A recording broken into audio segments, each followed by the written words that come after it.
Welcome to my channel XE Tamil. இந்த வீடியோவில் என்ன பார்க்க போகிறோன்னா, மசாலா ஜாமான் கொஞ்சம் வாங்கிட்டு வந்திருந்தார். அதை எடுத்து வச்சுட்டு வறுத்து நம்ம அரைக்க கொடுத்துட்றலாம்.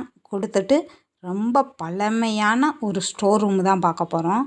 அந்த ஸ்டோர் ரூம் கிட்டத்தட்ட கட்டி 85 வருஷங்களுக்கு மேலே ஆகும். எனக்கு சரியாக தெரியல, ஆனால் நான் கம்மியாக தான் சொல்கிறேன்.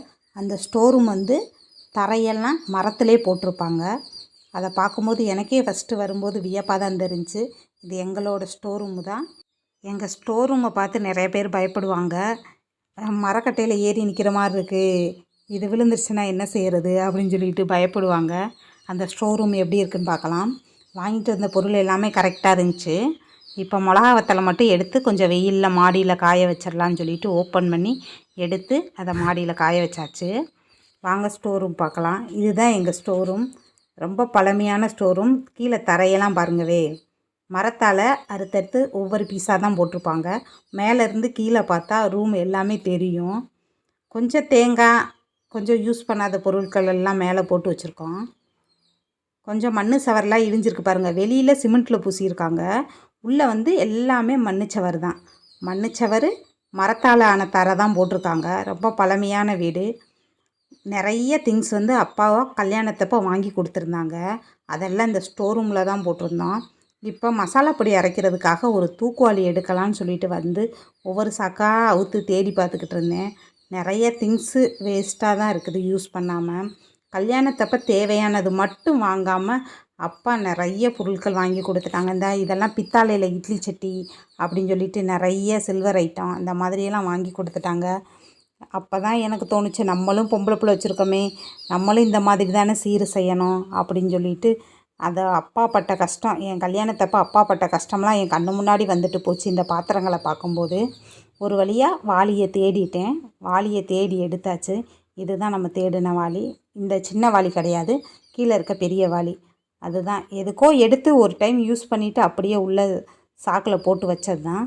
மூடி தனியாக, வாளி தனியாக இருக்குது. அது ரெண்டையும் எடுத்தோன்னா நம்மளுக்கு மசாலா பொடி அரைக்கிறதுக்கு கரெக்டாகிடும். ஸ்டோர் ரூம்குள்ளே போகும்போது கொஞ்சம் பயமாகவே இருந்துச்சு. ரொம்ப நாளாக நான் இந்த பாத்திரங்கள்லாம் எடுத்து பார்க்கல. பல்லி, கரப்பாம்பூச்சி அப்படி ஏதாவது இருக்குமா அப்படின்னு சொல்லிட்டு பயந்து தான் வீடியோ எடுத்துக்கிட்டு இருந்தேன். ஒரு சின்ன தூசி மேலே பட்டாலும் ஐயோ அது என்னன்னு பார்த்துக்கிட்டு அப்படி பயந்து ஒரு வழியாக வாளியை எடுத்தாச்சு. சரி, இந்த வாளிக்கு இந்த மூடி தானான்னு சொல்லிட்டு நான் வெளியே எடுத்து கரெக்டாக மூடி பார்த்தேன். இதுக்கு இது செட்டாச்சு. சரி, ஓகே, இதை அரைக்க கொடுத்து விடலான்ட்டு இதை கழுவி காய வச்சேன். காய வச்சுட்டு அதுக்கப்புறமா கொஞ்சம் மசாலா ஜாமான் வறுத்து வச்சுருந்ததெல்லாம் இதில் கொட்டி அரைக்க கொடுத்து விட்டாச்சு. அரைச்சிட்டு வரட்டும். அப்பாட்ட சொல்லிக்கிட்டே இருப்பேன் வீட்டுக்கு போகும்போதெல்லாம், அப்பா நீங்கள் நிறைய பாத்திரங்கள் வாங்கி கொடுத்து அது வேஸ்ட்டாக தான்ப்பா இருக்குது, இவ்வளோ பாத்திரங்கள் வாங்கியிருக்கக்கூடாது, கொஞ்சம் தேவையானதை மட்டும் வாங்கியிருக்கலாம்ப்பா, எதுக்குப்பா இவ்வளோ பாத்திரங்கள் வாங்கி கொடுத்தீங்கன்னு சொல்லி அப்பாக்கிட்ட சொல்லிக்கிட்டே இருப்பேன். விடுடா இருக்கட்டும், செய்கிறத சிறப்பாக செய்யணும்னு சொல்லிட்டு அப்பா சொல்லியிருந்தார்.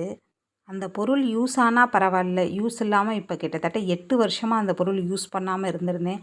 அதனால் கொஞ்சம் சில்வர் பாத்திரம்லாம் ஒரு மாதிரியாக இருந்துச்சு. சரி, இனிமேல் தேவையான பொருட்களை மட்டும் வாங்கி யூஸ் பண்ணிக்கலாம் அப்படின்னு சொல்லிட்டு இருக்கிற பொருள் எல்லாத்தையும் ஒன்றா எடுத்து யூஸ் பண்ண ஆரம்பிச்சிட்டோம். நிறைய பொருளை எடுத்து யூஸ் பண்ண ஆரம்பிச்சிட்டோம். இது தேவையில்லை அப்படின்றத, இந்த பொருளை யூஸே செய்ய மாட்டோம் அப்படின்ற வச்சுருந்த பொருட்கள் எல்லாத்தையுமே பக்கத்தில் இருக்கவங்களுக்கு தேவைப்படுச்சுன்னா நிறைய பொருளை எடுத்து கொடுத்துட்டேன். ஹோம் டூர் ஒரு நாளைக்கு போடுறேன்.